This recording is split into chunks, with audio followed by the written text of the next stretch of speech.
ଏହା କୌଣସି mobile showroom ନୁହେଁ। ଏସବୁ ହେଉଛି ପୂର୍ବରୁ ବ୍ୟବହୃତ ହେଉଥିବା ମୋବାଇଲ। ଆଜି ଦୁଇଥର ପାଇଁ ହଜିଥିବା ମୋବାଇଲକୁ ଖୋଜି ପ୍ରକୃତ ମାଲିକଙ୍କୁ ଫେରାଇଲା ଭଞ୍ଜନଗର ପୋଲିସ। ପୂର୍ବରୁ ଗତ 28 ସେପ୍ଟେମ୍ବରରେ ଭଞ୍ଜନଗର ପୋଲିସ ଦ୍ୱାରା ଆୟୋଜିତ ପ୍ରଥମ ମୋବାଇଲ ମୋଟର 30 ଜଣ ବ୍ୟକ୍ତିଙ୍କୁ ନିଜର ହଜିଲା ମୋବାଇଲ ଫେରାଇ ପାଇଥିଲେ। ଆଜି ପୁଣି ଥରେ ଭଞ୍ଜନଗର ଥାନାରେ ଅନୁଷ୍ଠିତ ଦ୍ୱିତୀୟ ମେଳାରେ 23ଟି ହଜିଲା ମୋବାଇଲ ପ୍ରକୃତ ମାଲିକଙ୍କୁ ହସ୍ତାନ୍ତର ହୋଇଛି। ଗତ 6 ମାସ ମଧ୍ୟରେ ଅନେକ ମୋବାଇଲ ହଜିଯାଇଥିବା ନେଇ ଥାନାରେ ଲିଖିତ ଅଭିଯୋଗ ହୋଇଥିଲା। ଭଞ୍ଜନଗର ପୋଲିସ ସେଗୁଡ଼ିକୁ ଖୋଜି ବାହାର କରିବା ପାଇଁ ଏକ ସ୍ୱତନ୍ତ୍ର ଟିମ୍ ଗଠନ କରି ସାଇବର ସେଲ୍ ସାହାଯ୍ୟରେ ମୋବାଇଲକୁ ଖୋଜି ପାଇଥିଲା। ଆଜି ପ୍ରକୃତ ମାଲିକଙ୍କୁ ଡାକି ସେମାନଙ୍କ ମୋବାଇଲ ସବୁ ଫେରାଇଛି ପୋଲିସ।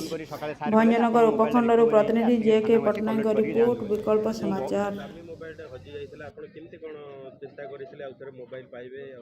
ନାଇଁ ମୁଁ ତ ଏମିତି ରାକେଶ କୁମାର ସ୍ୱାଇଁ, ଭେଜପୁର।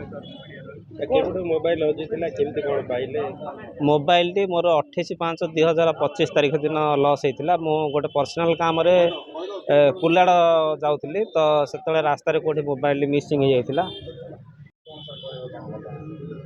ନିକଟ ଅତୀତରେ ଭଞ୍ଜନଗର ପୁଲିସ ଦ୍ୱାରା 30 କୋଟି ମୋବାଇଲ ରିକଭରି କରି ଦିଆଯାଇଥିଲା ଏବଂ ଏବେ ଆଜି 23 କୋଟି ମୋବାଇଲ ମିଳିଛି। ତା ଭିତରେ ଅଲ୍ଟ୍ରା ମୋବାଇଲ ଗୋଟେ ଅଛି 1.5 ଲକ୍ଷ ଟଙ୍କାର ଏବଂ ଆଇଫୋନ୍ ବି ଅଛି ପ୍ରାୟ 1 ଲକ୍ଷ ଟଙ୍କାର।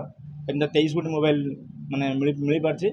ଭଞ୍ଜନଗର ପୁଲିସ ତଥା ତାଙ୍କର ଯେଉଁ ସ୍ପେଶାଲ ଟିମ୍ SP ଗଞ୍ଜାମଙ୍କ ନିର୍ଦ୍ଦେଶ ମତେ ଏବଂ ସାଇବର ସେଲ୍ର ସାହାଯ୍ୟ କ୍ରମେ ଏବଂ ଆମର ଭଞ୍ଜନଗର ISC ଏବଂ ତାଙ୍କ ଟିମ୍ ଯାହା ହଉ ଏମିତି 23 କୋଟି ମୋବାଇଲ ରିକଭରି କରିଛନ୍ତି ଏବଂ ଆଜି ହସ୍ତାନ୍ତର କରାଯିବ।